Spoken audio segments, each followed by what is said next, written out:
Hello mga ka-DDS, kasama po natin ngayon si Mr. Edu Manzano na alam naman po natin na tumatakbo para sa Senado. Si Mr. Edu ay maraming beses ko nang nakatrabaho sa telebisyon at masasabi ko isa siyang napakabait na tao. Ngayon, naalamin natin kung ano ang nag-udyok kay Mr. Edu Manzano na tumakbo para sa Senado. Okay, well, dahil yun ang iyong unang tanong, siguro dapat aminin ko na rin na noong September 14, 2015, ako po naging senior citizen na. I am now 60 years old and before that pa nga, sabi ko, ano nang gagawin mo sa buhay mo at 60? You know, naging mahaba rin ang aking karanasan sa public service at sa pribadong sektor. At actually, tumigil ako ng pelikula noong 2004. So it's been 12 years mula nung gumawa ako ng pelikula. At I am now an entrepreneur.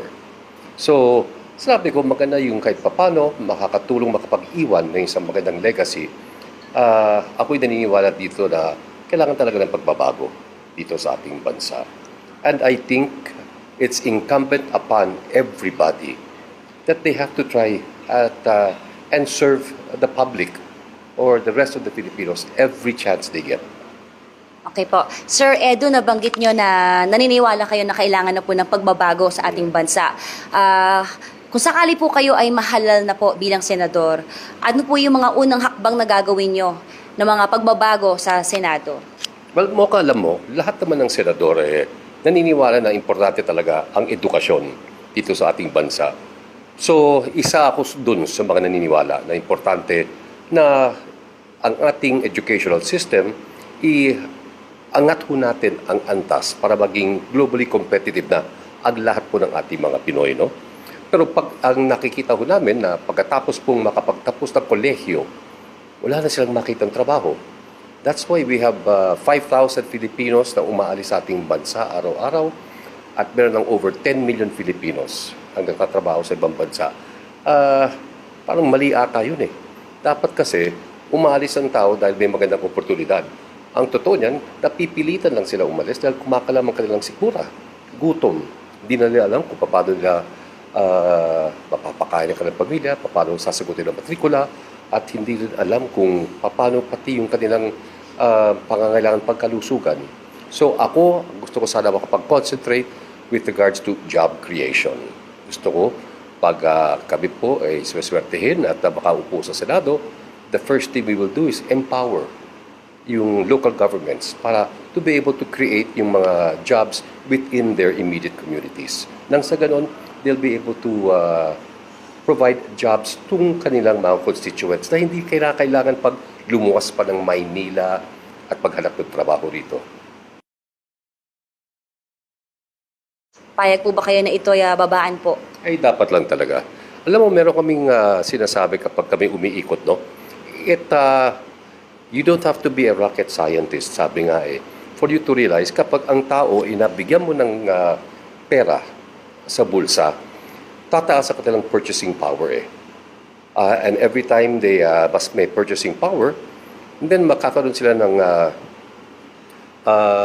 they will buy more and then those mga businessmen will have to produce more. Kapag nagkaroon ng rise in production, that will also translate into new jobs. So, importante na ibaba po natin because at the end of the day, kapag ang production ay tumaas, kailangan ng panibagong trabaho, magkakaroon tayo ng mga panibagong taxpayers. So, hindi pwedeng sabihin na may malaking mawawala sa atin in terms of revenue kung sakaling ibababa natin yung sinasabing personal taxation. Okay po. Pagdating naman po sa death penalty, sang-ayon po ba kayo dito o hindi?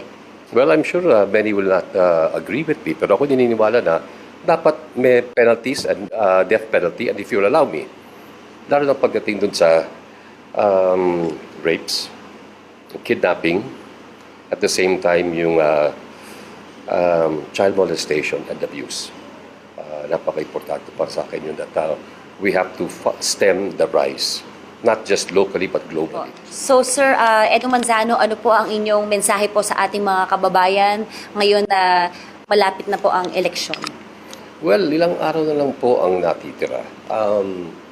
Gamitin po sana natin ang pagkakataon para kung makakaharap nyo ang ilang kandidato, huwag ko kayong magdalawang isip, tanungin sila kung ano ang kanilang mga plataforma, kung ano ang kanilang mga advokasya.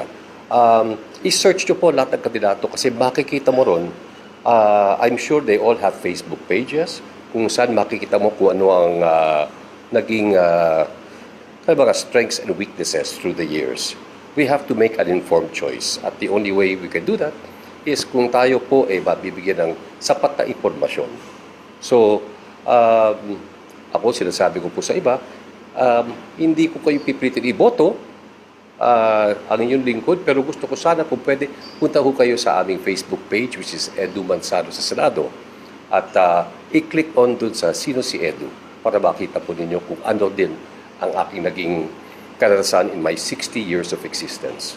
Ayan po mga ka-DDS, para mas makilala nyo po si Mr. Edu Manzano, visit his page, Edu Manzano sa Senado at number 30 sa Balota. Ayan po mga ka-DDS, kung meron po kayong mga reaksyon o kaya mga additional questions, comment lang po kayo sa ating comment section, comment box. At hopefully, mapaunlakan ulit tayo ni Mr. Edu Manzano ng part 2 para masagot po ang inyong mga tanong.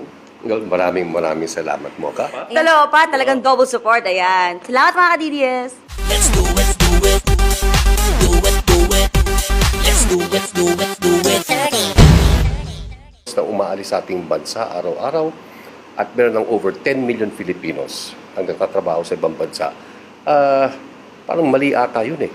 Dapat kasi umaalis ang tao dahil may magandang oportunidad. Ang totoo niyan, napipilitan lang sila umalis dahil kumakalam ang kanilang sikmura. Gutom. Hindi na nila alam kung paano nila mapapakain ang kanilang pamilya, paano sasagutin ang matrikula, at hindi rin alam kung paano pati yung kanilang pangangailangan pagkalusugan. So ako, gusto ko sana makapag-concentrate with regards to job creation. Gusto ko, pag kami po ay sweswertehin at makaupo sa Senado, the first thing we will do is empower yung local governments para to be able to create yung mga jobs within their immediate communities. Nang sa ganon, they'll be able to provide jobs tung kanilang mga constituents na hindi kailangan pag lumuwas pa ng Maynila at paghanap ng trabaho rito. Payag po ba kayo na ito ay babaan po? Ang legacy, ako'y naniniwala dito na kailangan talaga ng pagbabago dito sa ating bansa. And I think it's incumbent upon everybody that they have to try and serve the public or the rest of the Filipinos every chance they get. Okay po. Sir Edu, nabanggit nyo na naniniwala kayo na kailangan na po ng pagbabago sa ating bansa. Kung sakali po kayo ay mahalal na po bilang senador, ano po yung mga unang hakbang na gagawin nyo ng mga pagbabago sa Senado? Well, Mocha, alam mo, lahat naman ng senador naniniwala na importante talaga ang edukasyon dito sa ating bansa.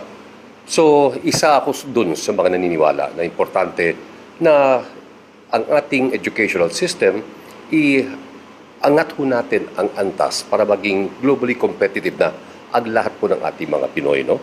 Pero pag ang nakikita ho namin na pagkatapos pong makapagtapos ng kolehiyo, wala na silang makitang trabaho.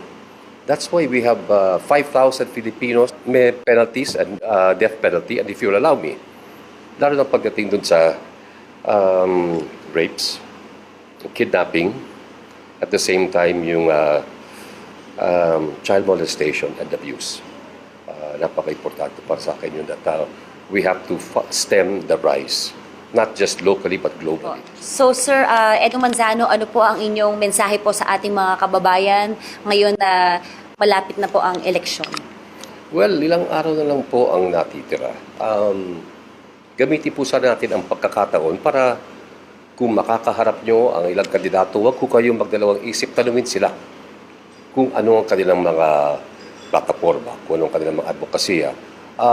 I-search nyo po lahat ng kandidato kasi makikita mo ron, I'm sure they all have Facebook pages kung saan makikita mo kung ano ang naging mga strengths and weaknesses through the years. We have to make an informed choice. At the only way we can do that is kung tayo po ay mabibigyan.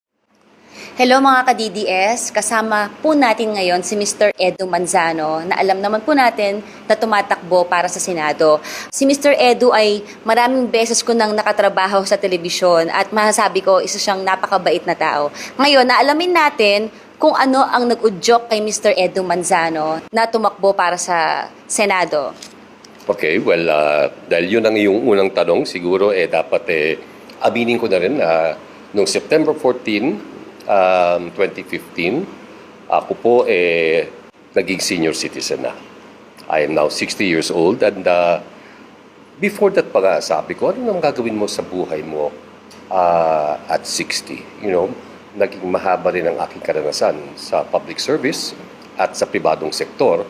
At actually, tumigil ako ng pelikula noong 2004. So it's been 12 years mula nung gumawa ko ng pelikula. At I am now an entrepreneur. So, sabi ko, maganda yung kahit papano, makakatulong makapag-iwan ng isang maganda. Ay, dapat lang talaga. Alam mo, meron kaming sinasabi kapag kami umiikot, no? You don't have to be a rocket scientist, sabi nga for you to realize, kapag ang tao, inabigyan mo ng pera sa bulsa, tataas ang kanilang purchasing power and every time they mas may purchasing power, and then makakaroon sila ng they will buy more, and then those mga businessmen will have to produce more. Kapag nagkaroon ng rise in production, that will also translate into new jobs. So, importante na ibaba po natin because at the end of the day, kapag ang production ay tumaas, kailangan ng panibagong trabaho, magkakaroon tayo ng mga panibagong taxpayers. So, hindi pwedeng sabihin na may malaking mawawala sa atin in terms of revenue kung sakaling ibababa natin yung sinasabing personal taxation. Okay po. Pagdating naman po sa death penalty, sang-ayon po ba kayo dito o hindi? Well, I'm sure many will not agree with me, pero ako naniniwala na dapat